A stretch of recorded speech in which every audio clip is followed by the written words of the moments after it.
Another big one people ask is mineral rights. Ladies and gentlemen, one of our own guidelines is we never touch a land that they don't convey the mineral rights 100%. And we've had a lot of deals we work out from if you don't give us 100%, even though they might have justification. For example, if you go to Mansfield, Texas and buy land because there's oil and gas there, people tend not to sell their mineral right because, which is fair, I get it, but we don't want to touch that because imagine me telling you that, hey, come and buy land. By the way, hold it, you don't have it, you don't have right to your soil. So if you see gold or oil, you don't have it. You guys will say, are you out of your mind, right? So we just don't touch it. If we know that you're not conveying the mineral rights, we walk away. So it's part of our due diligence generally.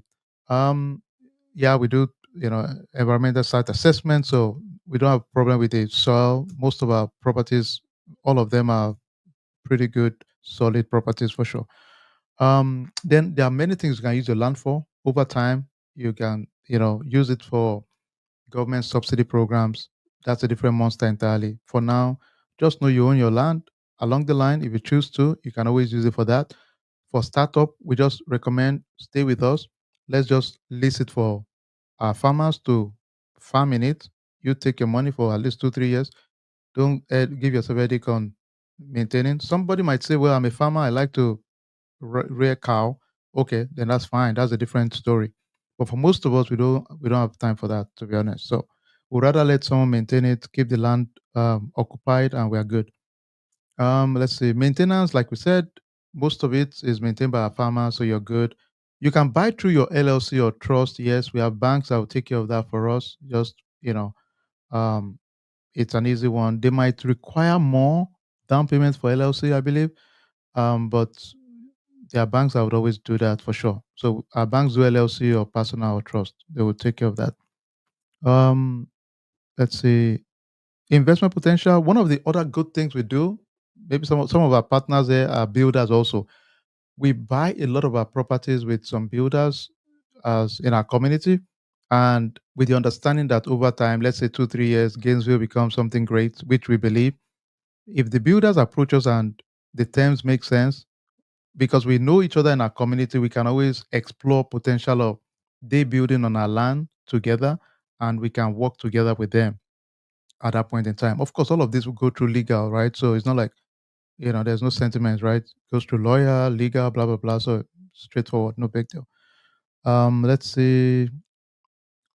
Taxes and consideration. Remember again, the tax part of it is fun.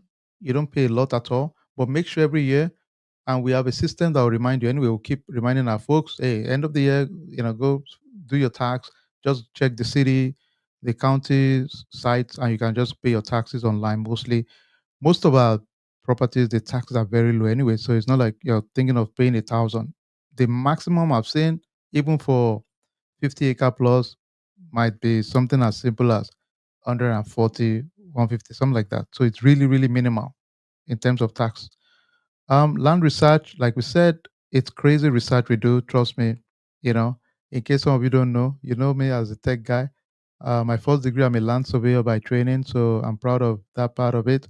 So we do a lot of due diligence before we touch any land. So lot of scammers out there. Let me tell you one of the things I've seen. A lot of people call me and say, "Well, I saw one price that is very low."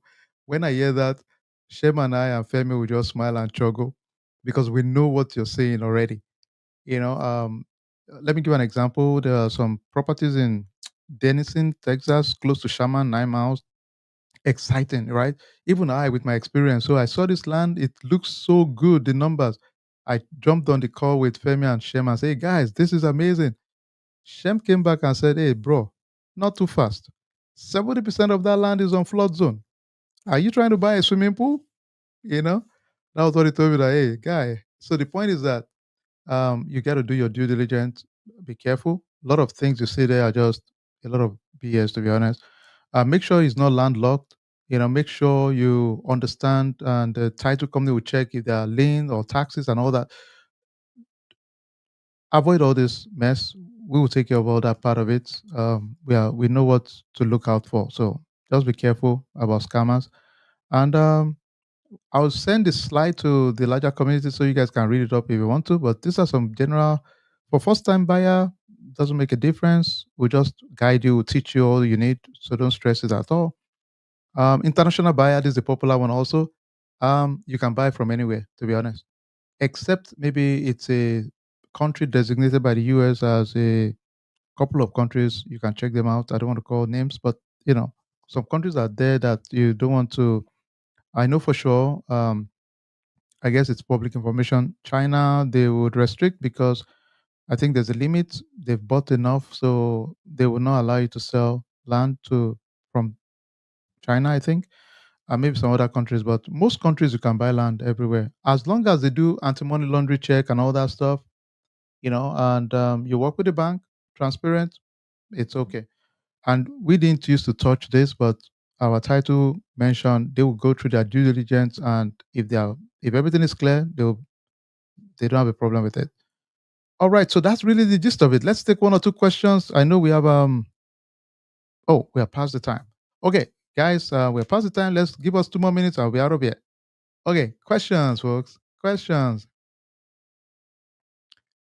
Make sure if you want to be part of this, just go and info@landzeo.com. Thank you all for being part of it. Oh, somebody. Okay, what is the cost? Thank you. Now the for Gainesville right now, believe it or not, acres of land in Gainesville right now, they go as high as 60,000 for 1 acre. For large acreages, they go as high as 25,000 right now. For us, for this project, it's 18.5. So we can always move a little bit around it, but it's 18.5 per acre for this project.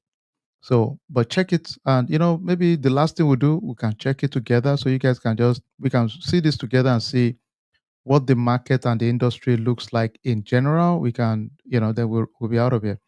But I think it's nice to kind of just brainstorm together and see what we've seen, right? So if you go to, some of you use realtor.com and all that stuff, but let's go to realtor.com and just see this together, right? So let's go to Gainesville, Gainesville together. So there's Gainesville, Florida, which people always think it is, but not that one.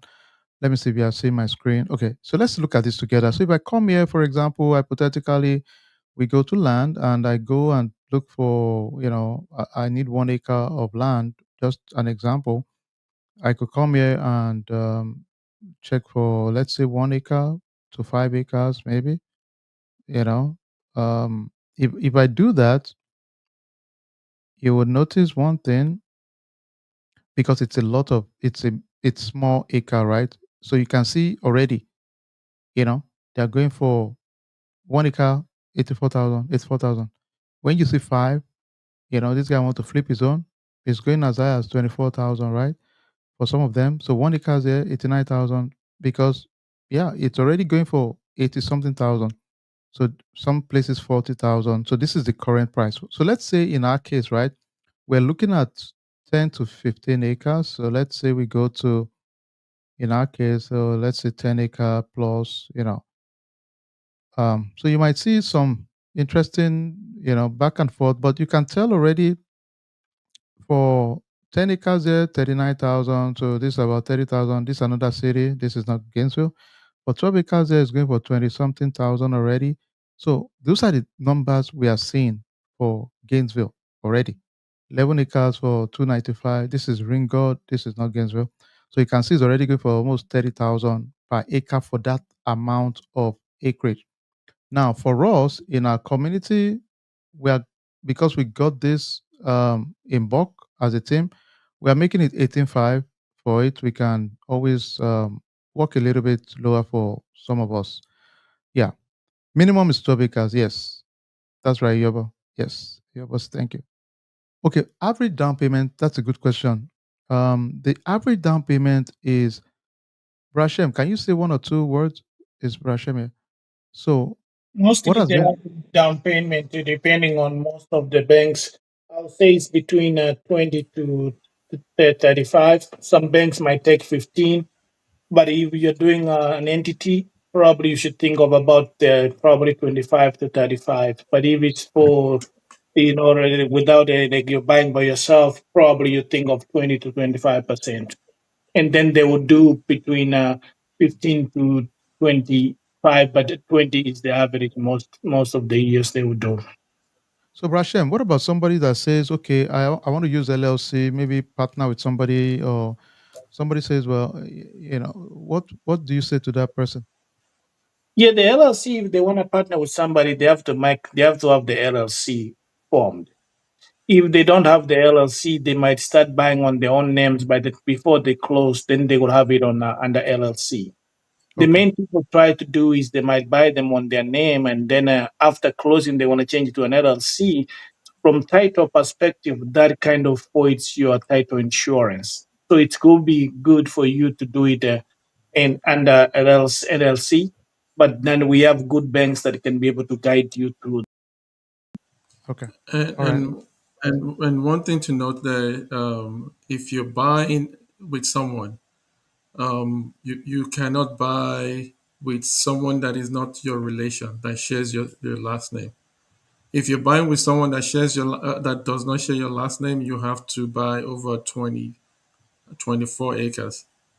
Even if you're using LLC, because the bank will only apply the loan to one person. So you have to buy over 24 acres. So that's a keynote there when people are trying to come in together as a team to buy land, except if you have a family and you share the same last name. good point, Femi. Yeah, and another thing, the Muslim banks, the way they look at it, they look at per family like 10 acres per family. And then, but if you have an LLC, but the once you put the thing together, when it comes into that, we have a couple of banks. Some banks might have some variancy, might have a different way. When it comes into that, we can guide you through, and then we can see what works well. Yeah. And what we've seen is that a lot of our banks, they would always figure a way to be flexible as much as possible. Sometimes if it's a no-go, you will know they've tried every way to make it work. But most people will try. Now, another thing I always challenge everybody mostly is I understand many times, you know, um, the number might be, oh, well, minimum of 11, 12 acres. Yeah. The value immediate is it's a geometric transformation. That's what I've seen. You know, um, Another tricky thing, be careful just for hopefully it's useful information. Let's say 8 people come together, hypothetically, and say, I want to buy 12 acres, right? Fine. Here's the challenge though. Don't forget, for each of those acres, you also have to create roads for each person. So technically, you're going to lose some part of your land because you have to make provision for road for everybody. So if you think you own 1 acre, you don't own 1 acre. You own maybe point 0.6 or point 0.7 acre because we have to put provision for your road to get into your subdivision or your house. So those are things you have to Brasha, you want to say one or two things to that because that's something a misconception I've seen out there. Yeah, the main thing is most like if I assume like 10 people come together, they want to buy, let's say, 12 acres. Their mindset is to have each 1 acre. They have to go for sure through what they call developmental review with the city or the Yeah, county, because then you have to go what they call platting. Platting means you have to do some setbacks, some utilities, some common areas. There'll be so many things that you put in place. If you bring water, they have a particular that it can be able to serve those 12 people. So there will be then so many things you might need to do, mostly through the county, or if it will, through the need. Some things might apply through the city. It's called the review developmental review committee that has to go through that. There will be some plans they might need to see.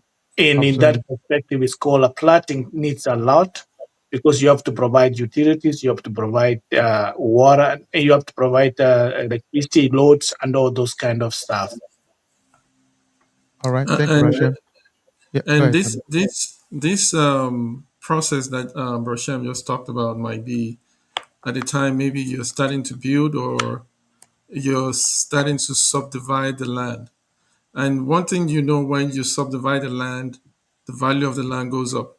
Even though you might think you're losing some land because maybe you're making the road. So you might have like a 12 acre and you have to subdivide it into 6 different lots or 4 different lots. And you're losing some acres because maybe 8.5 acres in between because of road.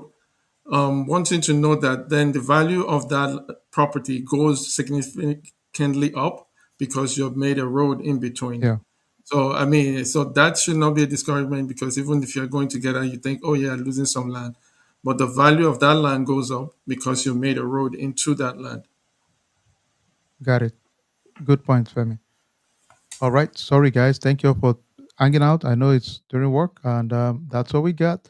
Thank you so much. And folks, enjoy the rest of your day. Thank you, Femi. Thank you, Brashem. And folks, we look forward to partnering with you.